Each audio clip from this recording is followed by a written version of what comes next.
എല്ലാവരെയും പുതിയ വാർത്തയിലേക്ക് ഞാൻ സ്വാഗതം ചെയ്യുകയാണ്. ഇറാനുമായിട്ടുള്ള യുദ്ധത്തിൽ നിന്നും പിൻവലിയാൻ അമേരിക്ക ശ്രമം നടത്തുന്നതിനിടെ അമേരിക്കയിൽ തന്നെ ചെന്ന് ഇറാൻ ഒരു കടന്നാക്രമണം നടത്തിയിരിക്കുന്നത് ട്രംപിനെ വല്ലാതെ ഞെട്ടിച്ചിരിക്കുന്ന വാർത്തയാണ് CNN, റോയിട്ടേഴ്സ് ഉൾപ്പെടെയുള്ള മാധ്യമങ്ങൾ റിപ്പോർട്ട് ചെയ്യുന്നത്.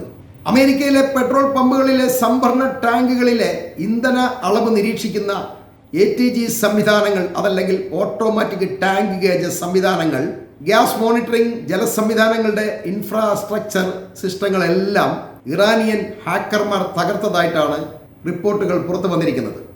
അമേരിക്കയ്ക്ക് മേൽ ലോകത്തൊരു ശക്തിയുടെയും നേരിട്ടുള്ള ആക്രമണ ഭീഷണി ഇല്ലാത്തതിനാൽ, പല ഇൻഫ്രാസ്ട്രക്ചറുകളും ശരിയായ രീതിയിൽ സുരക്ഷിതമായിട്ടില്ലാത്തതിനാൽ അവയെ തകർക്കാൻ ഹാക്കേഴ്സിന് എളുപ്പം കഴിഞ്ഞു എന്നുള്ളതാണ് പ്രത്യേകത. ഇന്റർനെറ്റുമായി ബന്ധിപ്പിച്ചിട്ടുള്ള ഓട്ടോമാറ്റിക് ടാങ്ക് ഗേജ് സംവിധാനങ്ങൾ ഹാക്ക് ചെയ്യപ്പെടുന്നത് ഏതൊരു രാജ്യത്തിൻ്റെയും അടിത്തറ ഇളക്കുന്ന കാര്യമാണ്. കാരണം പെട്രോൾ, ഗ്യാസ് വിതരണ സംവിധാനങ്ങളിൽ മുഴുവൻ ഹാക്കർമാർ തെറ്റായ വിവരങ്ങൾ നൽകുന്നതിലൂടെ ടാങ്കുകളിലെ ഇന്ധനത്തിൻ്റെ യഥാർത്ഥ അളവിൻ്റെ മോണിറ്ററുകളിൽ തെറ്റായ റീഡിങ്ങുകളാവും കാണിക്കുക. ഇതിലൂടെ ഇന്ധനം പൂർണ്ണമായും തീർന്നു എന്ന രീതിയിൽ തെറ്റായ അലാറങ്ങൾ ഉണ്ടാക്കി ഗ്യാസ് സ്റ്റേഷനുകളുടെ പ്രവർത്തനം തടസ്സപ്പെടുത്തുകയാണ് ഇവർ ചെയ്തിട്ടുള്ളത്. ATG സംവിധാനങ്ങളുടെ പ്രധാന ചുമതല ടാങ്കുകളിൽ ഉണ്ടാകുന്ന ചെറിയ ഇന്ധന ചോർച്ചകൾ പോലും മുൻകൂട്ടി കണ്ടെത്തുക എന്നുള്ളതാണ്. വലിയ ടാങ്കർ ലോറികളിൽ ഇന്ധനം എത്തിക്കുന്ന കമ്പനികൾ പമ്പുകളിലെ ATG സിസ്റ്റത്തിൽ നിന്നുള്ള വിവരങ്ങൾ ഓൺലൈനായി നോക്കിയാണ് എവിടെയൊക്കെ എത്ര ഇന്ധനം എത്തിക്കണം എന്ന് തീരുമാനിക്കുന്നത്. സിസ്റ്റം ഹാക്ക് ചെയ്യപ്പെടുന്നതിലൂടെ ഏത് പമ്പിലാണ് ഇന്ധനം തീർന്നിരിക്കുന്നതെന്ന് കൃത്യമായി അറിയാൻ കഴിയാതെ വരികയാണ്. തന്നെയുമല്ല, എണ്ണ നിറഞ്ഞ ടാങ്കിൽ തെറ്റായ വിവരമനുസരിച്ച് വീണ്ടും ഇന്ധനം നിറയ്ക്കുന്നതിലൂടെ ഇത് മണ്ണിലേക്ക് ചോർന്നൊലിക്കുന്നത് അറിയാതെ പോവുകയും വൻതോതിലുള്ള പാരിസ്ഥിതി മലിനീകരണത്തിനും ഭൂഗർഭ ജലത്തെ പോലും വിഷലിപ്തമാക്കുന്നതിനും കാരണമാക്കിയിട്ടുണ്ട്. അതോടൊപ്പം അമേരിക്കയിൽ വൻ അഗ്നിബാധയ്ക്കുള്ള സാധ്യതയാണ് ഇപ്പോൾ എല്ലാവരും ഭയക്കുന്നത്. എവിടേക്കാണ് ടാങ്ക് കവിഞ്ഞൊഴുകുന്നത് എന്നറിയാനുള്ള അലാറം വർക്ക് ചെയ്യാത്തത് കൊണ്ട് ഇത് അവർക്ക് പെട്ടെന്ന് മനസ്സിലാക്കാൻ കഴിയില്ല. ഈ ടാങ്കുകൾ ഇങ്ങനെ നിറഞ്ഞ് കവിഞ്ഞ് മണ്ണിലേക്ക് ഒഴുകുന്നത്.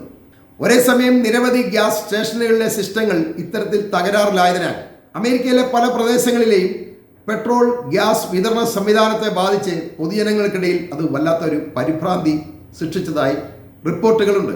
യഥാർത്ഥത്തിൽ മിഡിൽ ഈസ്റ്റിലെ ആയുധ യുദ്ധത്തിൽ നിന്നും പിന്മാറിയ അമേരിക്കയുടെ പിന്നാലെ ചെന്ന് സൈബർ യുദ്ധമാണ് ഇപ്പോൾ ഇറാൻ നടത്തുന്നത് എന്ന് മനസ്സിലാക്കണം.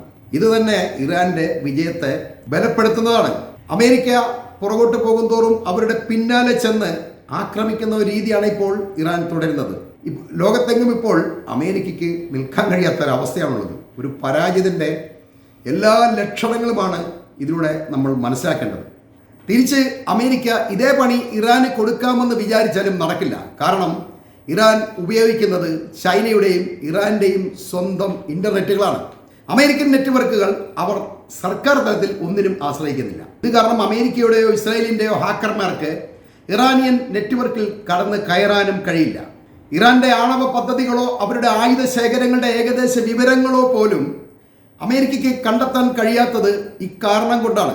ഇറാന്റെ ലക്ഷ്യം അമേരിക്കയെ വീണ്ടും യുദ്ധത്തിലേക്ക് ഇറക്കുക എന്നതാണെന്ന് യുദ്ധകാര്യ വിദഗ്ധർ വിലയിരുത്തുന്നു. സാമ്പത്തികമായും സൈനികമായും ദുർബലമായ അമേരിക്കയുടെ പൂർണ്ണ പരാജയമാണ് ഇറാൻ ഇപ്പോൾ ലക്ഷ്യമാക്കുന്നത്. എന്നാൽ പരാജയം സമ്മതിക്കാൻ മടിച്ച് ട്രംപ് ഇപ്പോഴും ഉരുണ്ട് കളിക്കുകയാണ്. അമേരിക്ക ഭയന്ന് പിന്മാറുന്നു എന്ന ആരോപണം ഉണ്ടായതിനെ മറികടക്കാൻ അടുത്തയാഴ്ച അമേരിക്കയും ഇസ്രായേലും കൂടി ഇറാനെ ആക്രമിക്കും എന്നാണ് ട്രംപ് ഇന്നലെ പറഞ്ഞത്.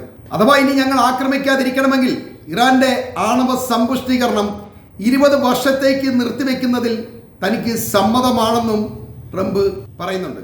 അതായത് ട്രംപ് യുദ്ധത്തിൽ വിജയിച്ചതുപോലെയാണ് ഇപ്പോൾ സംസാരിക്കുന്നത്.